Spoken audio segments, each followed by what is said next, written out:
Om Namo Bhagavate Vasudevaya.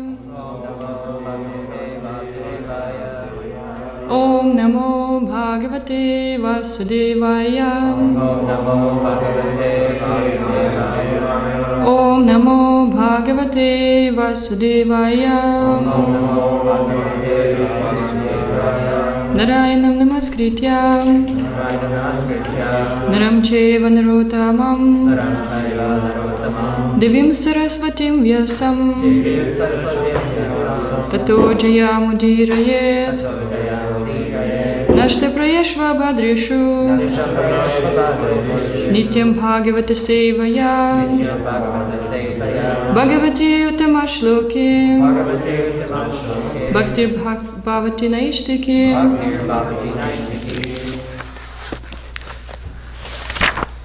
Good morning, everyone. Today we're reading from the second canto of Srimad Bhagavatam. It's chapter number 9 and verse number 8.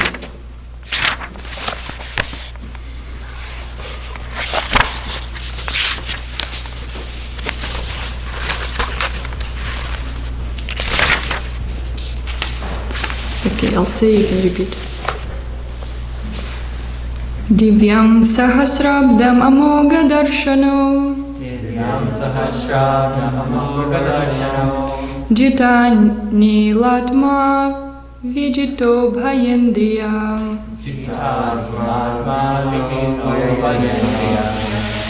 Atapyata sma kilalokatāpanam Tapastapiyam stapatam samahitam Divyam sahasrabdam amoga darshano Jitani latma vijito bhayendriya Atapyata sma kilalokatāpanam Tapastapiyam stapatam samahitaham Divyam sahasrabdam amoga darshano Jitani latma vijito bhayendriya Atapyata sma kilalokatāpanam Tapastapiyam stapatam samahitam. Please chant.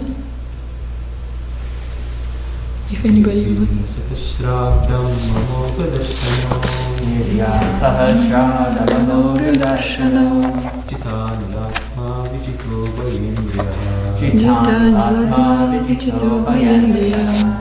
Tapyata smakila lokatapanam Tapastapiyam stapatam samahitah Tapastapiyam stapatam samahitam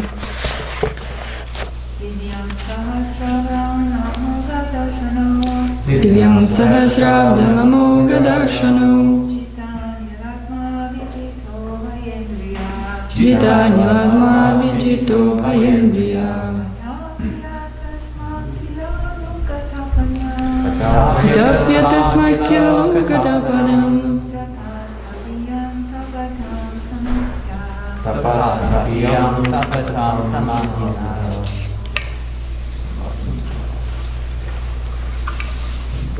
Anybody else? It's beautiful too.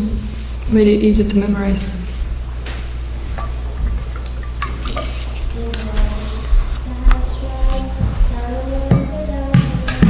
Divyam sahasrabdam amoga darshano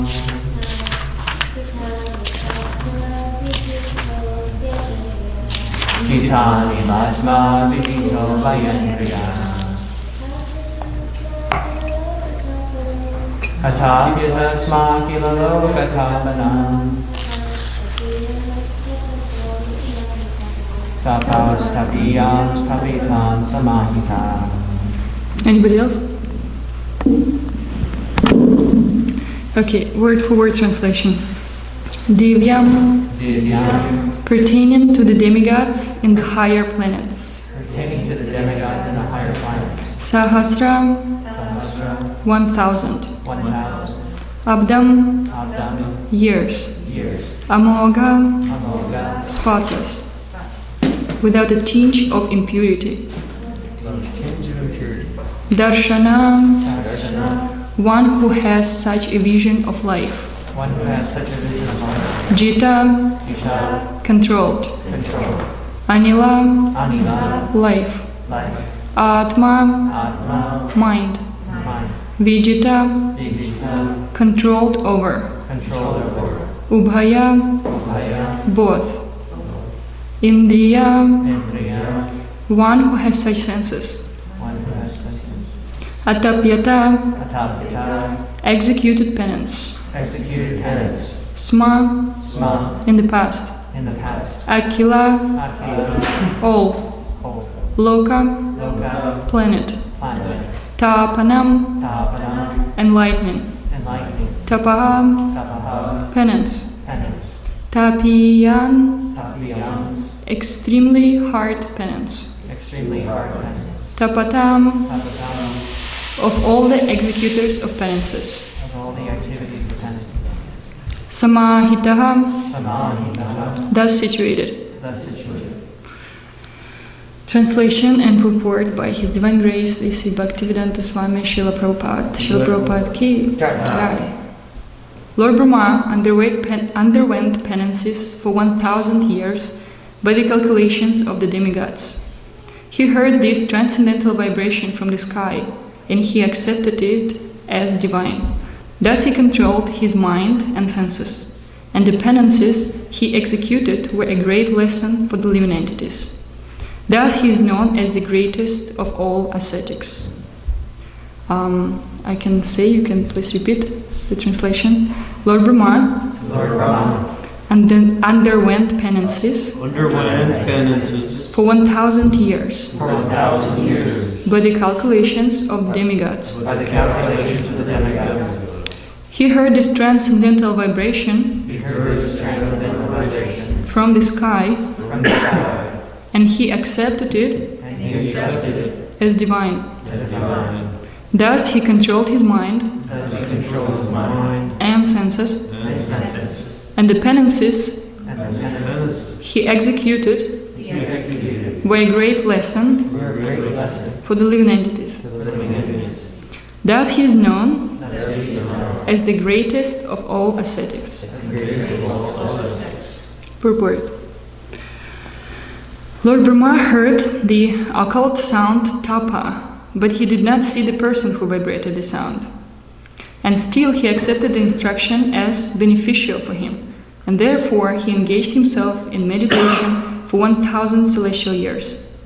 1 celestial year is equal to 6 multiplied by 30, by 12, and by 1,000 of our years. His acceptance of the sound was due to his pure vision of the absolute nature of the Lord. And due to his correct vision, he made no distinction between the Lord and the Lord's instruction. There is no difference between the Lord and sound vibration coming from him, even though he is not personally present. The best way of understanding is to accept such divine instruction. And Brahma, the prime spiritual master of everyone, is the living example of this process of receiving transcendental knowledge. The potency of transcendental sound is never minimized because the vibrator is apparently absent. Therefore, Srimad Bhagavatam or Bhagavad Gita or any revealed scripture in the world is never to be accepted as an ordinary mundane sound without transcendental potency. One has to receive the transcendental sound from the right source, accept it as a reality, and prosecute the direction without hesitation. Excuse me. The secret of success is to receive the sound from the right source of a bona fide spiritual master. Mundane manufactured sound has no potency, and as such, seemingly transcendental sound received from an unauthorized person also has no potency. One should be qualified enough to discern such transcendental potency, and either by discriminating or by fortunate chance If one is able to receive the transcendental sound from the bona fide spiritual master, his path of liberation is guaranteed. The disciple, however, must be ready to execute the order of the bona fide spiritual master, as Lord Brahma executed the instruction of his spiritual master, the Lord himself. Following the order of the bona fide spiritual master is the only duty of the disciple, and this completely faithful execution of the order of the bona fide spiritual master is the secret of success. Small quiz. What's the secret of success in the spiritual life? Following the order of the bona fide spiritual master. Yes. Lord Brahma controlled his two grades of senses by means of sense perception and sense organs, because he had to engage such senses in the execution of the order of the Lord. Therefore, controlling the senses means engaging them in the transcendental service of the Lord. The Lord's order descends in disciplic succession through the bona fide spiritual master, and thus execution of the order of the bona fide spiritual master is factual control of the senses. Such execution of penance is in full faith and sincerity made Brahmaji so powerful that he became the creator of the universe. And because he was able to attain such power, he is called the best amongst all the tapasvis.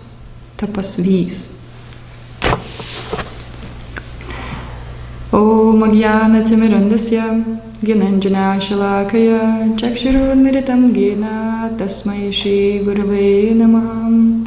Shri Chaitanya Manobhistam Stapitam Yena Bhutale Swayam Rupa Kadamayam Dadati Svapadantikam Vandeham Shri Guru Shri Yuta Padakamalam Shri Guru Vaishnavamscha. It's been a long time. Put the microphone closer. Shri Rupam Sagrajatam Sahagana Raghunatam Vitam Tam Sajivam Sadvetam Savadutam Parijana Sahitam Krishna Chaitanya Devam Shri Radha Krishna Padan Sahagana Lalita Shri Vishakam Vitamscha. Hey Krishna Karuna Sindhu Dina Bandhu Jagatpate Gopesha Gopika Kanta Radha Kanta Namostute Tapta Kanchana Gaurangi Radhe Vrindavaneshwari Vrishabhanu Sute Devi Pranamami Hari Priyam Vanchakalpatarubhyascha Kripa Sindhubhya Evacha Patitanam Pavanebhyo Vaishnavebhyo Namo Namah. Jai Shri Krishna Chaitanya Prabhu Nityananda Shri Advaita Gadadhara Shivasati Gaura Bhaktarinda. Hare Krishna Krishna Krishna Hare Hare Hare Rama Rama Rama Hare Hare. Hare Krishna Krishna Krishna Hare Hare Hare Rama Rama Rama Hare Hare.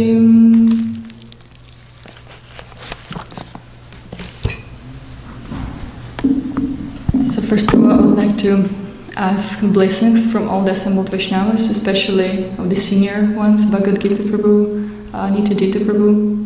So I pray may speak something beneficial for everyone and in line with Shastra. Thank you. I'll read translation one more time. Lord Brahma underwent penances for 1,000 years by the calculations of the demigods. He heard this transcendental vibration from the sky, and he accepted it as divine. Thus he controlled his mind and senses, and the penances he executed were a great lesson for the living entities. Thus he is known as the greatest of all ascetics. So we're in this part of the Bhagavatam where Brahma actually appeared and he's about to create universe. He knows that he has to do it, but he has no idea how. And in fact, he doesn't even know where he came from. And how is he supposed to act in this world, because there is no one around him. And what's going on, he starts, he went to see, right, to the lotus, underneath the lotus, and he didn't find anyone, anything. And then he started meditating in his heart on the super soul, and he heard this sound. This is what this verse describes. Tapa, Tapa means perform austerities. So, and without any question, he had a full faith that it was a divine, it came from the super soul, it came from the higher source, and without any hesitation, he started doing it because he didn't also have so much choice. There is no one.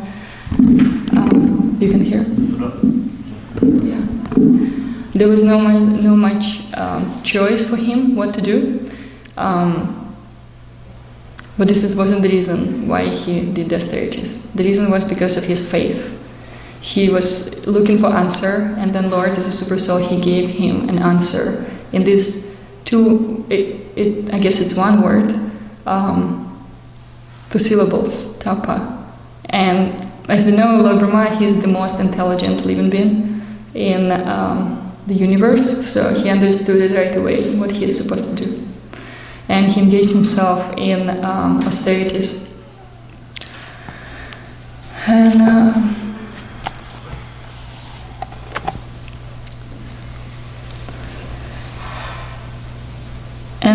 the verse says that he is a great example for all of us, for every living entity, because actually our life is meant for austerities. It's not meant for self-gratification or for looking for different things, try to fulfill our own desires, but it meant for executing tapasya.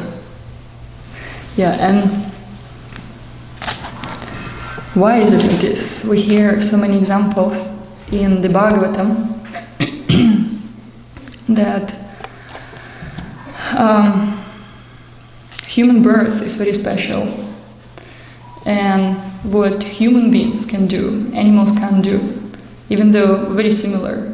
We eat, we sleep, we mate, we defend, right? This is all the same, what we're doing. But animals cannot perform austerities, at least with awareness. You can starve someone, you can starve the animal to death, but he wouldn't understand it was an austerity, right? So they cannot make conscious choice. But people can. And this is actually the purpose of our life. What is the meaning of austerity? It's voluntarily accept something what is not very pleasant to you to do, right? For the sake of the spiritual benefit, to receive spiritual benefit. And in Shastras we have many different examples. Very vivid to me is in the 4th canto, Dhruva Maharaj, when he sees the Lord, right? He says very important words. It's in 4th canto, 9.9. He says, persons who worship you simply for the sense gratification of this bag of skin are certainly influenced by your illusory energy. In spite of having you, who are like a desire tree and are the cause of liberation from birth and death, foolish persons, such as me, desire benedictions from you for sense gratification, which is available even for those who live in hellish conditions. In the purport, Srila Prabhupada says that it doesn't take so much effort to get sense gratification. And, human beings are working hard only for this reason, right? To get more money, to get more sense gratification. And so animals don't work for this, and they still get even probably more sense gratification than human beings. So Dhruva Maharaj says it doesn't make any sense to do it, to ask for such a foolish things from the Lord, even though He's fulfilling all our desires. So we have to actually turn on our intelligence, and you can hear it. We have to turn on our intelligence and behave as human beings, following the Shastras. It's not the thing that animals can follow the Shastras, really. And another example is instructions, famous instructions of Lord Rishabhadev to his sons. It's in 5th canto.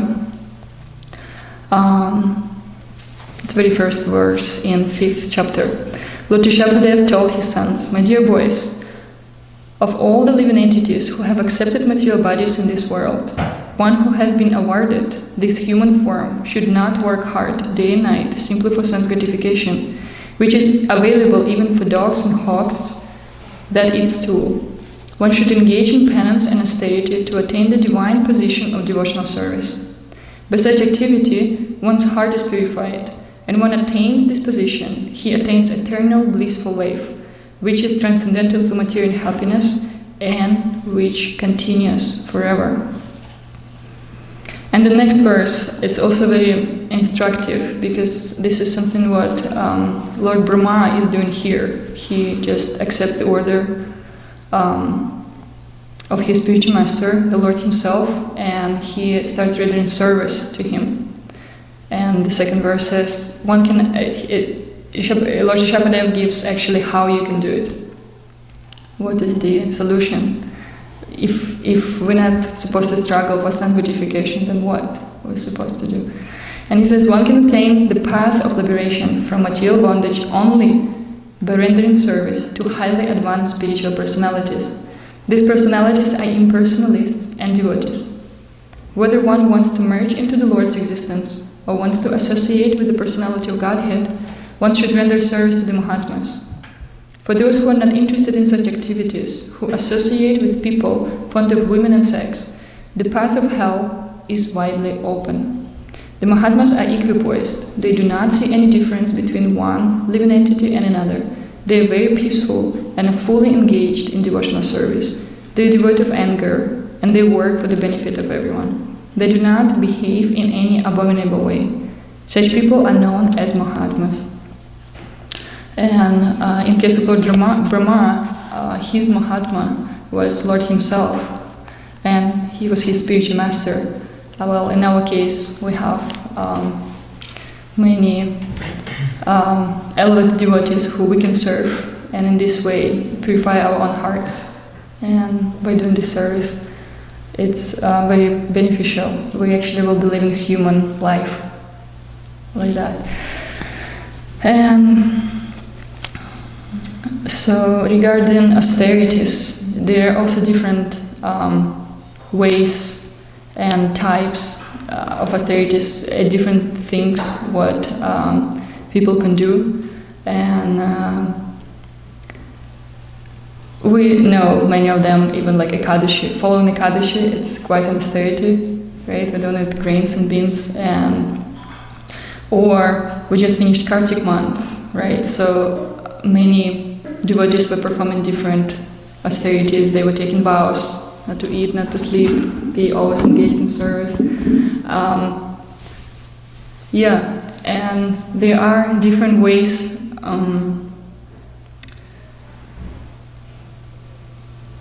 So in the Puranas, it says that for these austerities, especially for Ekadashi, it describes so many things that you can get many things as benefits. And sometimes devotees can get bewildered by this, bewildered in the intentions. Why are we doing something? I don't remember some of the benefits, but they're very alluring and very nice. You know, if you fast on this day, right, you will achieve this and this and that, beautiful wife, so much money, whatever, Tesla, you know, translating in our own language. And the point is, it's not like we don't need these things. We heard yesterday from the class, I believe, yesterday or the day before yesterday, that it's supposed to be vairagya, it's supposed to engage everything in Lord's service. But the intention behind this, behind performing austerities, are supposed to be higher goal, not only material benefit. Because as we read in this verse before, that for Lord it's very easy to give you these kind of benedictions. There is another verse just came up to me, is that I don't remember it by heart, but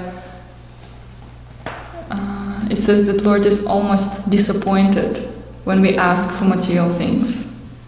He wants us to ask Him for a spiritual advancement. But then when we ask for material things, right, he almost feels disappointed. I can remember it later if you're interested. So your devotee is not supposed to be bewildered by these benefits from their austerities. It will be there anyway, but the intention inside is supposed to be different. And I found something called, there are two goals basically can be in performing our tapasya. Something called smarta vichara and Goswami vichara. Vichara means consideration.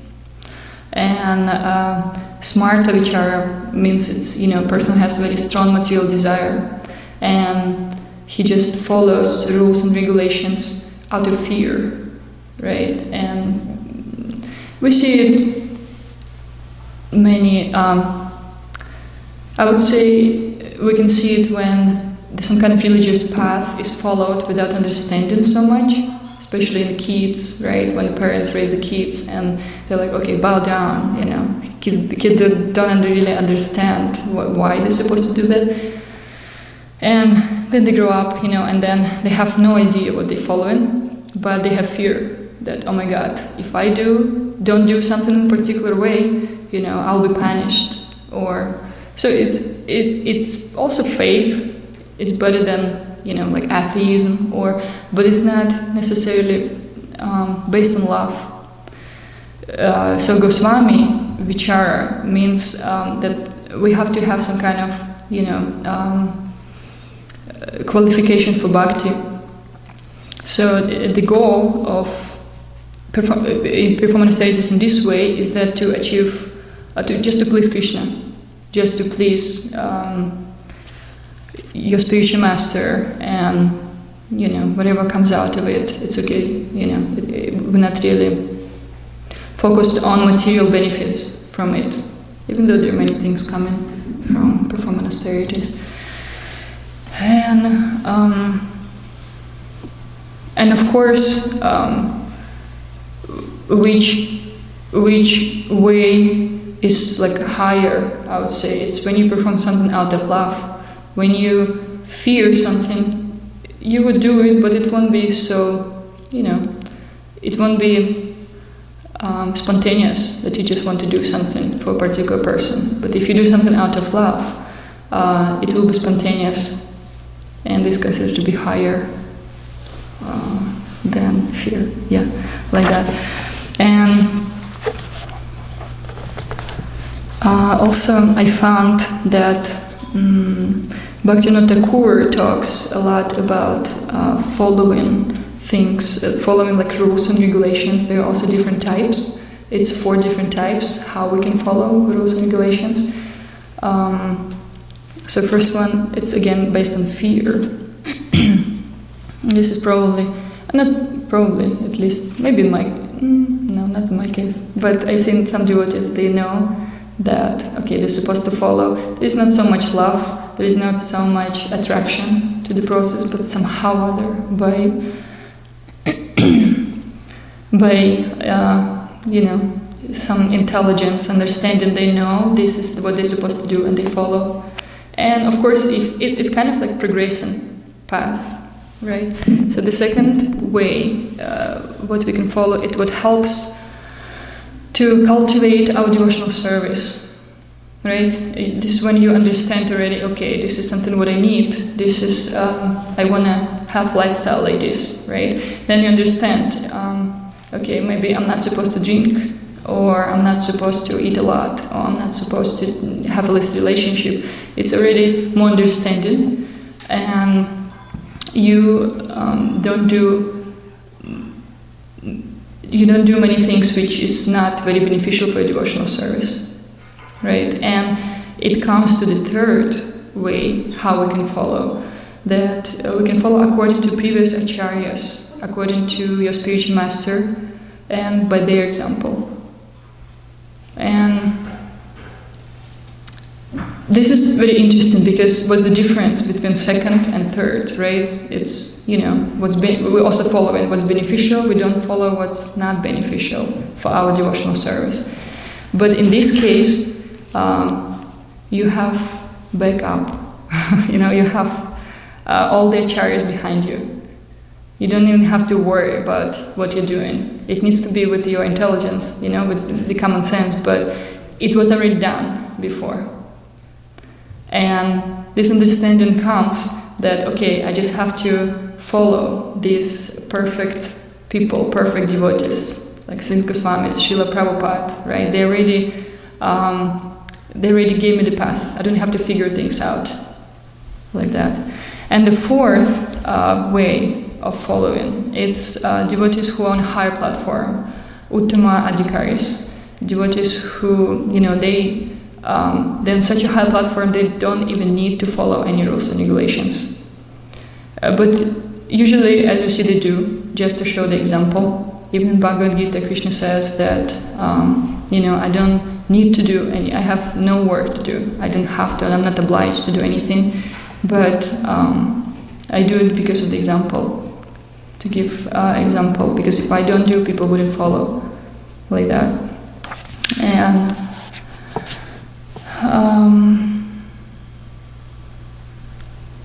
I've heard in class that Srila Prabhupada not necessarily followed different things what devotees would follow. One example was Chaturmasya period.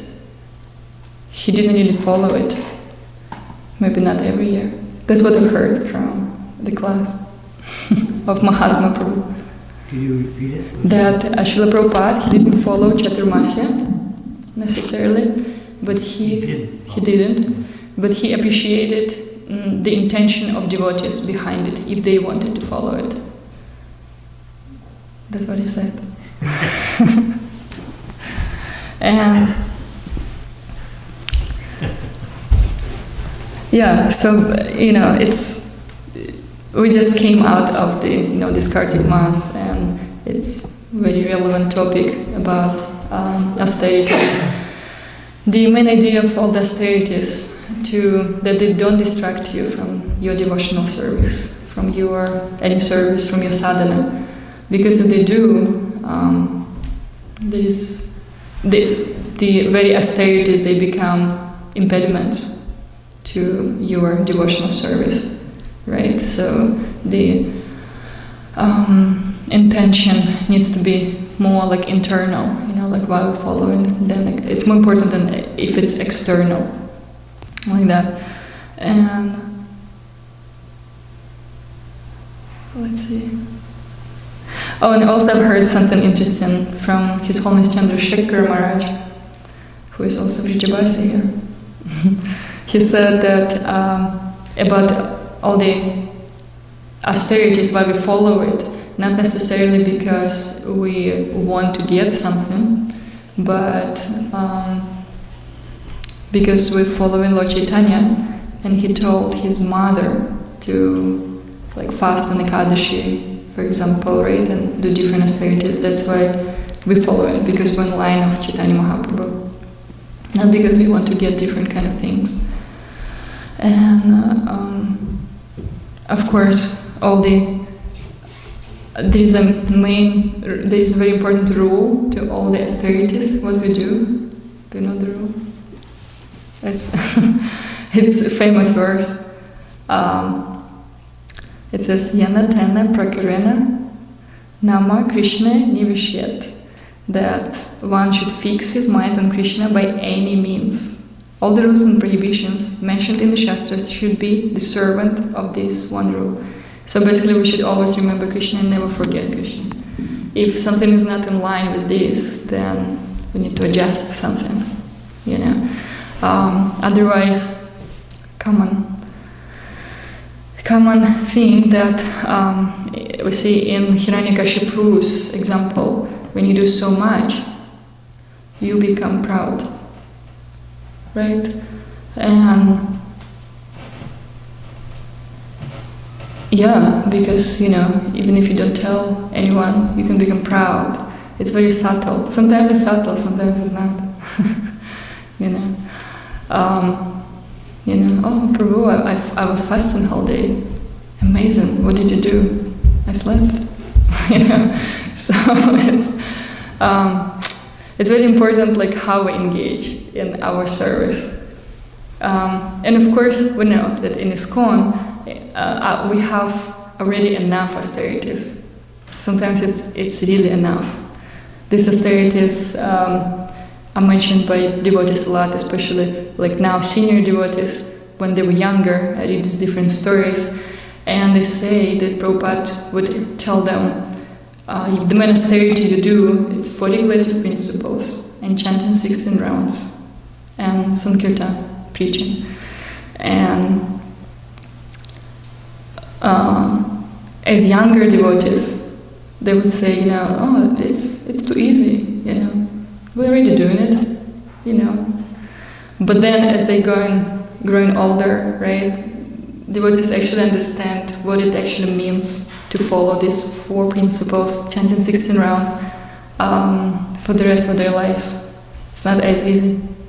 So if you can at least perform this austerity, that will be more than enough to purify your heart. And of course preaching, this is my favorite austerity. It's completely uncomfortable, especially if it rains outside, or it's very, very cold, or you don't know who you meet. That's extremely uncomfortable. But this is actual mercy, when you don't know what happens and you completely rely on the Lord. You cannot just, speculate in your mind. You can't. You just go there and you're completely open, and it's very purifying.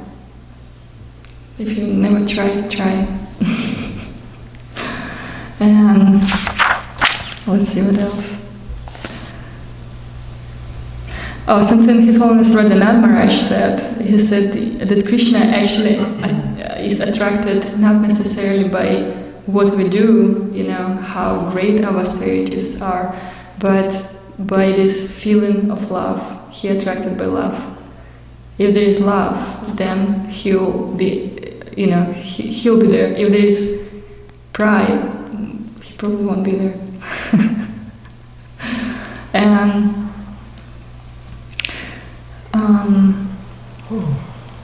from Nectar of Instruction, the very first verse tells us about our different urges. And also it can be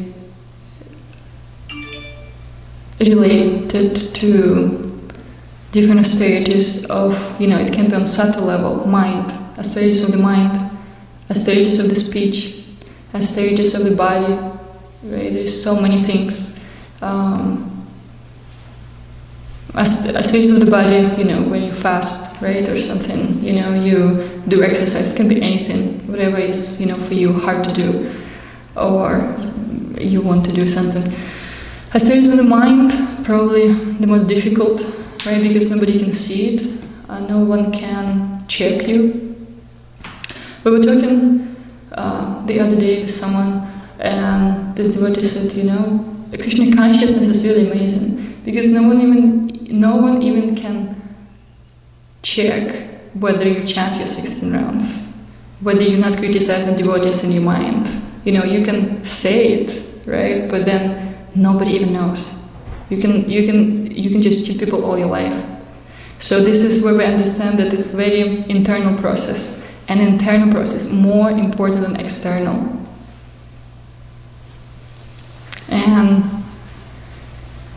I guess it's most difficult to really control your mind and control your speech, because, speech comes from the mind. Whatever you think about, eventually will come out. Whatever you have in your mind, in your consciousness, it will come out. So the main thing is to purify your consciousness, your mind, your thoughts, who you're inside, and external things will follow naturally. We see it in many, many devotees, where in everyone, we just join, and then there are different things here and there, maybe devotee rude, or something, different things. But then, he or she keeps coming to the temple, taking prasadam, right, chanting, and then somehow or other, it becomes more smooth. Like, how is going on? I don't know, but the process works. Yeah. And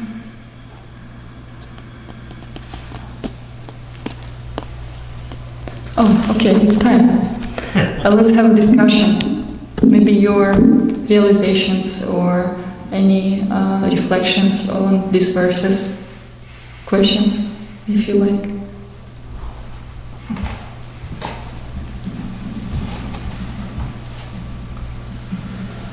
All right, nice class. So Lord Brahma, he came into this world and he was feeling something was missing. He was wondering what to do next. He was looking for some inspiration. And then he got that inspiration and he knew what to do. But I was wondering about you, what was it that inspired you to come to Krishna consciousness? I know that you're from the other side of the world, and I love hearing the stories of devotees, how they came to Krishna consciousness, because I consider them all to be very, very transcendental. So what was it that you felt like you were missing, and how is it that you became inspired to come here? What happened? And please don't give just a short answer. Well, I'll try to give a long answer in 2 minutes or something. For me, it was this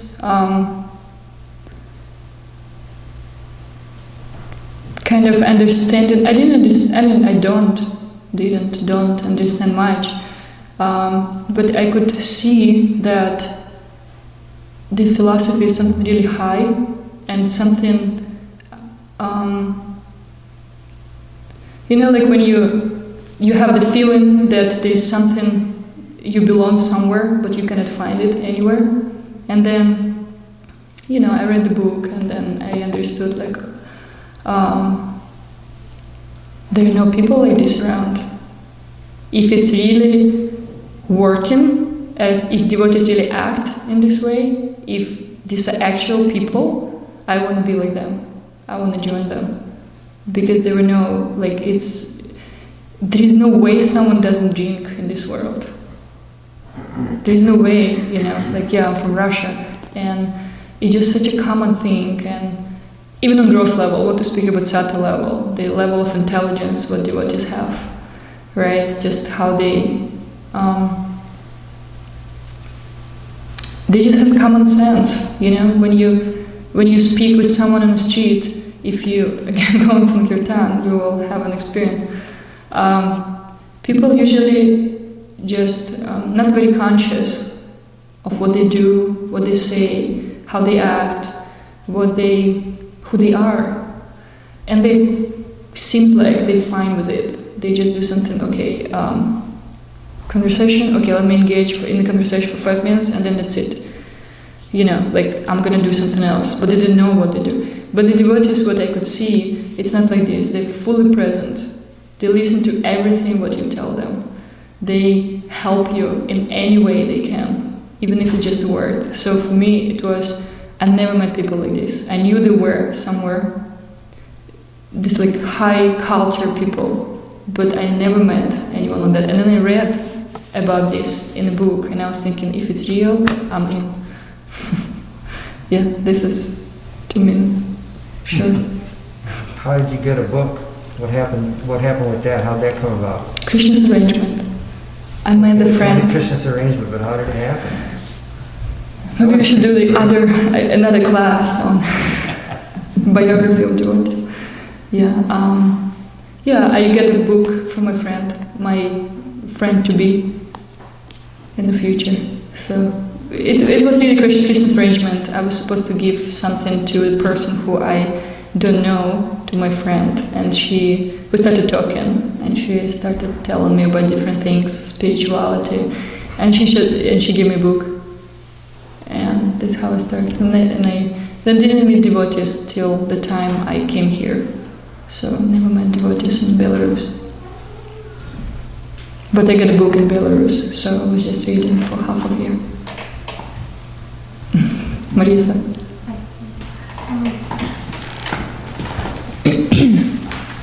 Okay, I really appreciate the point of the human mind is meant for austerities. That is nothing we're taught ever in generation to generation to generation.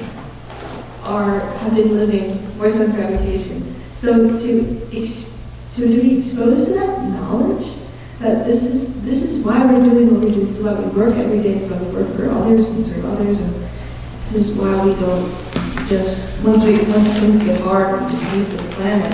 We continue and endeavor. There's a reason for that. We're supposed to do that. And it's not explained. It's just say, okay, you're going to work now. Once you've done with school, you will work, and then you'll raise a family, and then you'll die. It's like, why? But knowing that we're supposed to endeavor for Krishna, it just makes so much sense. And just to hear that more people understand that, and through ISKCON, this movement is just, I just really appreciate that. Thank you. Yeah, because if, also like, you see, philosophy of Krishna consciousness, if you kind of like step back and just see what's going on in the world, it's complete opposite, completely perverted, right? Like 180 degrees, right? And sometimes, like the first reaction, right? Like, oh, what are you teaching me? Like no meat, no fish, no illicit sex, no intoxication, no dream. Like this is my life, actually. This is what I do. What am I supposed to do instead? Like there is no choice. There is seemingly no choice because of ignorance, right? Bhagavatam explains all is because of ignorance. Why we engage in sense gratification? Because we don't know, right? We cannot just stop acting. We cannot just stop doing something. Have you ever tried to give up some bad habit?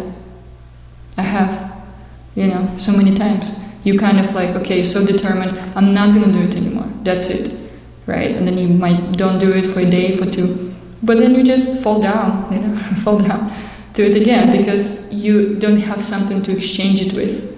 And this is our main philosophy, right?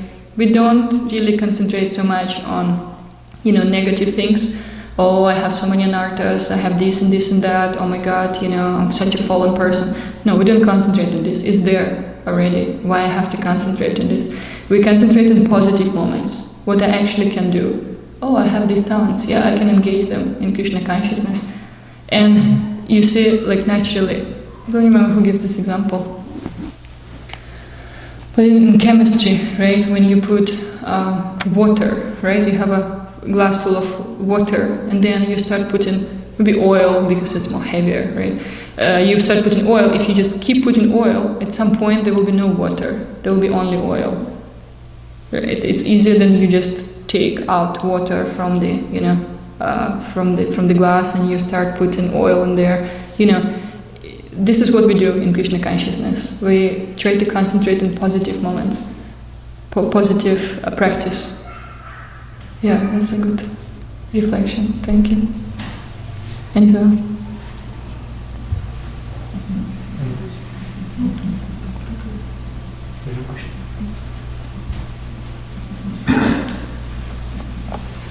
Yeah, I found it really enlightening, the point in the purport here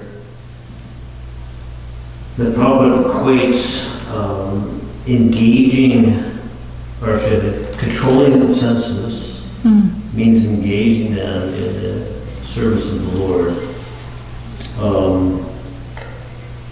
And that is, connected with this whole austerity thing that's mentioned in this verse so many times.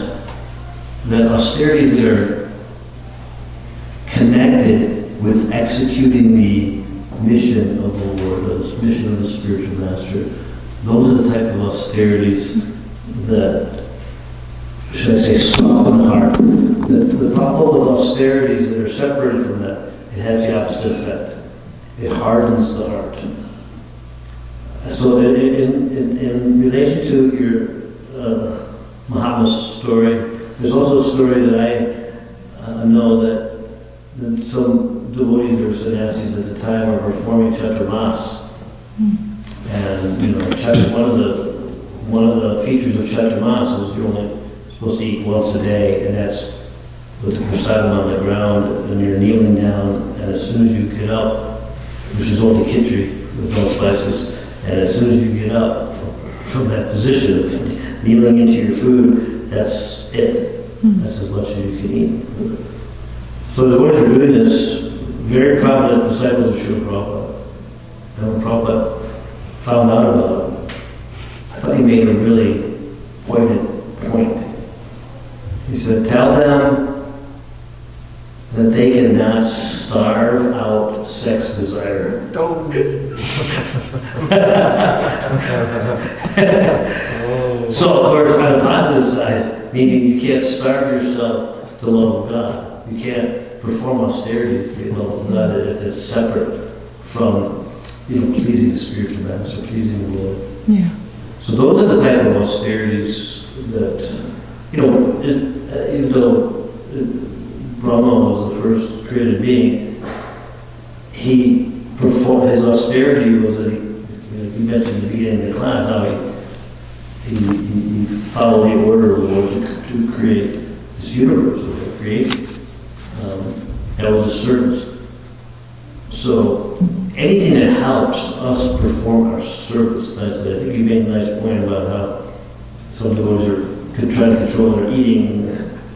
They're fasting so hard that they didn't have any energy. They slept all day. Bhaktisiddhanta Saraswati, he chastises his disciple that was fasting and not able to go out and preach. It was Kasi. He didn't care for that kind of austerity. So the point I'm trying to reflect upon is that, we have to perform austerities that have the ultimate aim to soften the heart, to become humble from those austerities. Because if you perform austerities, you look around and say, hey, I remember when Brahmacharya we used to have it. Look around and say, I'm going to be the first one to get up. Be the first one in the temple and chant at 2:30 in the morning or whatever, He starts like, oh man, I'm better than that guy sleeping until 3, you come until 3. Or working hard, or whatever it is in those days. But so they become proud, which is the opposite result. Austerities can have the opposite results if you're not careful. That's the point. So to perform austerities so that you become humble. Yeah. Or go out book distribution all day long, do Krishna's marathon, become number 1 or whatever. Yeah, I'm number 1. But if they start thinking you're number 1, that's the opposite effect of what you want. So anyway, these are some thoughts I had when you were talking about how, austerities are valuable, but austerities can also can backfire if they're producing the opposite result. So. Yeah, when they're not performed out of love. I feel like we need to think first, like, okay, if I want to take some kind of vow, I have to think, what do I want to do? Maybe like, okay, Kartik Mass, right? Or whatever, next 10 days, right? Okay, I want to read Krishna book every single day, a chapter, but I'm like, but I don't have time, and then from this comes austerity, right? Okay, maybe I should skip lunch and I should read, I don't need lunch anyway, it's too much if you didn't hear in the temple. It's supposed to come more, not out of place, like you were saying that, okay, I'll be number 1, I'll be the greatest devotee here who perform these austerities. But more as like, okay, what I can do for Krishna more. That's a nice thing. Yeah, thank you. Seems not? No.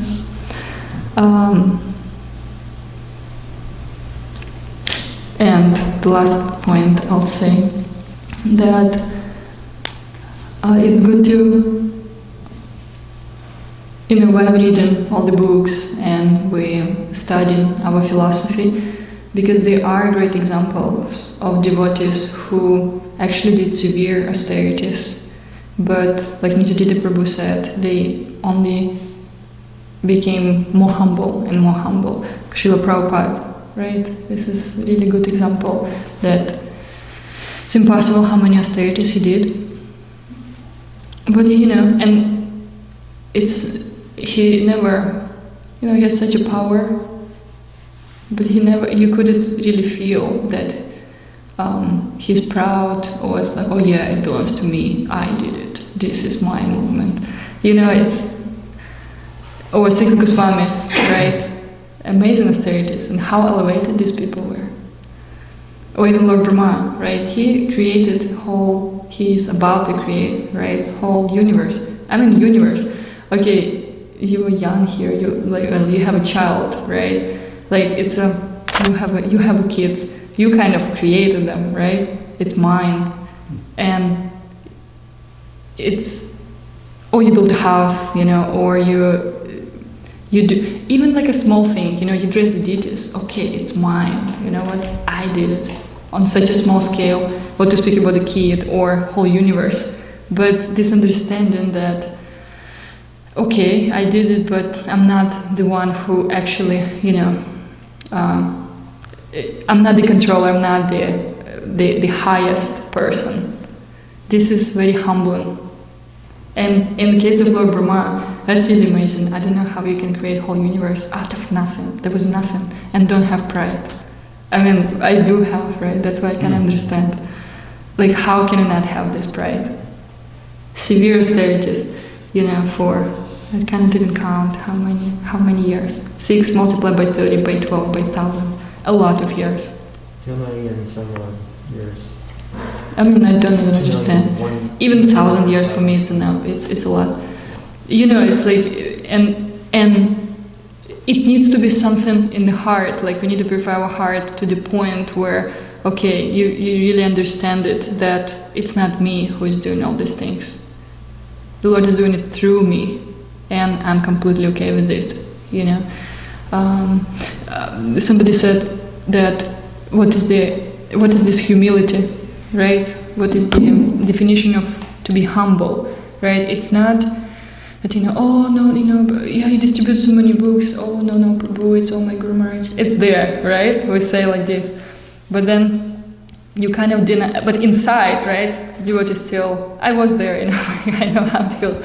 You kind of say outwardly, oh yeah, all glories to my Guru Maharaj, But inside, you think, yeah, I did it, I'm perfect, I'm the best book distributor, amazing.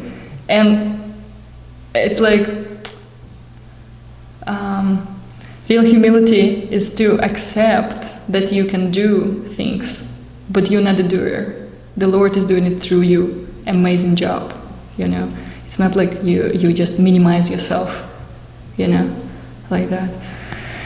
So, and Granth Srimad Bhagavatam ki Jai. Jai Divyangi Devi Rasi ki.